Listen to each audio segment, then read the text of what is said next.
혁신위를 둘러싼 내용 수습 이야기 해봤다면요. 이제는 이 대여 투쟁을 위해서 전열을 좀 가다듬고 있는 야당의 이야기도 좀 청문회를 중심으로 해보도록 하겠습니다.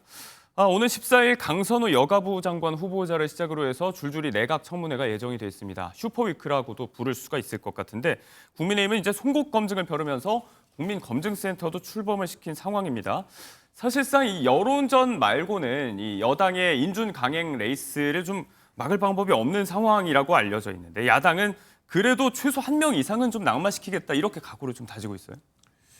근데 그거 자체는 이제 이재명 대통령의 의지에 달려 있겠죠. 네. 워낙 뭐 슈퍼 갑이라고 할 수 있죠. 민주당이 워낙 의석 많이 가지고 있고 결정이 내려져야 돼요. 대통령에 대해서도 사실은 국민의 지지도 여론이 굉장히 높아요.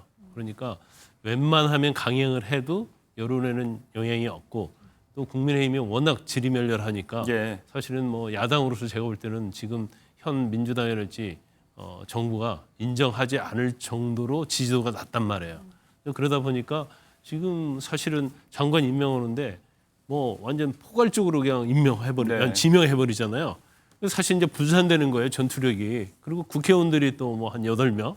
그러니까 사실은 국민의힘에서는 뭐 국민검증단 만든다고 하지만 네. 사실은 선택과 집중하기 굉장히 어려운 상황이다 이렇게 봐요. 그래서 지금 뭐 가장 문제가 되고 있는 것이 권오을 네. 이제 보훈부 장관, 그다음에 이진수 교육부 장관 후보자 아닙니까? 그래서 제가 볼 때는 지금 아직까지는 나온 것 중에는 이 네. 두 후보자가 타깃이 될 가능성이 크다.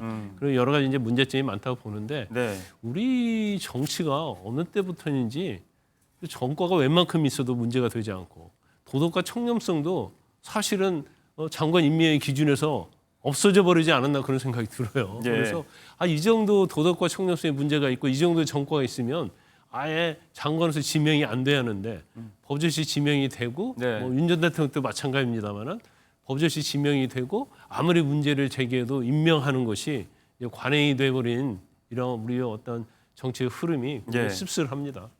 논란이 되고 있는 후보자들을 검증해내기 위해서 이제 7대 검증 기준 이런 것도 세우고 이제 여론전을 펼치겠다. 국민청문회, 국민검증센터 이런 수단들도 동원을 하겠다고 하고 있는 야당입니다. 일단 지금 말씀하신 뭐 권오울 후보자라든지 이진숙 후보자가 주요 타겟이 될 것이다 이렇게 예상을 해주셨는데 각각의 후보자들이 지금 갖고 있는 의혹에 대해서 적극적인 소명이 나오고 있지는 않으니까 네. 이 부분에 대해서 따져보기보다는 요즘 그런 이야기를 많이 하더라고요. 청문회에서 답하겠다가 일종의 유행어가 되고 있다. 그래서 뭐 하루만 버티면 되니까 적극적으로 다들 소명 안 하는 거 아니냐. 네. 이런 차원의 의혹이라든지 비판 제기가 지금 야당을 중심으로 계속 있습니다.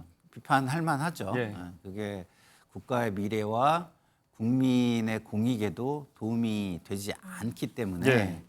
그런 부분에 대해서 시스템을 빨리 점검을 하고 새로운 청문 제도가 필요한 것이 아닌가 네. 이런 생각이 들어요.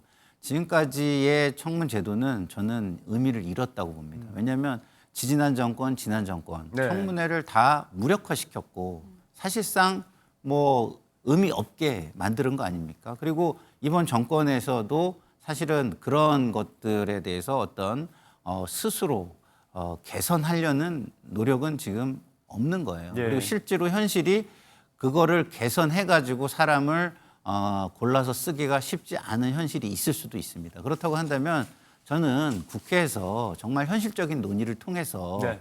도대체 이것을 어떤 식으로 할 것인가. 예를 들어서 권오울 후보 같은 경우 도덕성의 문제가 많이 드러나고 있어요. 예. 그러면은 국민 통합이라는 가치, 그다음에 도덕성의 가치 이런 것들은 뭐 계량화를 해가지고 뭐 더해가지고 이게 플러스가 되거나 뭐 마이너스 되거나 이렇게 뭐 할 정량 것인지, 평가가 될 수 있게. 예, 그렇게 할 것인지, 아니면 뭐 하나만이라도 문제가 되면은 낙마를 시킬 것인지 예. 등등 이런 것들을 좀 논의를 해가지고 모두가 일관되게 적용할 수 있는 기준이 네. 필요한 시점이 왔다고 봅니다. 그렇지 않고 지금 전 정권들이 그렇게 했다고 해가지고 계속 이런 식으로 지금 이명박 정부에서 해나가면 국민 지지는 사실은 이재명 정부에서 네. 이재명 정부에서 그렇게 해나간다고 한다면 이재명 정부도 국민들에게는 똑같다고 느껴지고 피로감이 점점 쌓여가고 결국은 지지가 멀어지는 정부가 될 수도 있다라는 우려가 있습니다. 그래서 좀 더 도덕적으로도 좀 더 나은 그럴 수 없다면 예. 국민과 공감하면서 합리적인 대안을 내는 성공하는 정부가 되기를 저는 희망합니다. 청문제도 보완에 대해서 근원적인 문제 제기도 해주셨는데 어쨌거나 중요한 건 또 다가오는 청문회 일정들이겠죠. 어떤 이야기들이 오갈지 한번 지켜보도록 하겠습니다. 정치권 소식 여기에서 두 분과 정리하겠습니다. 고맙습니다. 고맙습니다.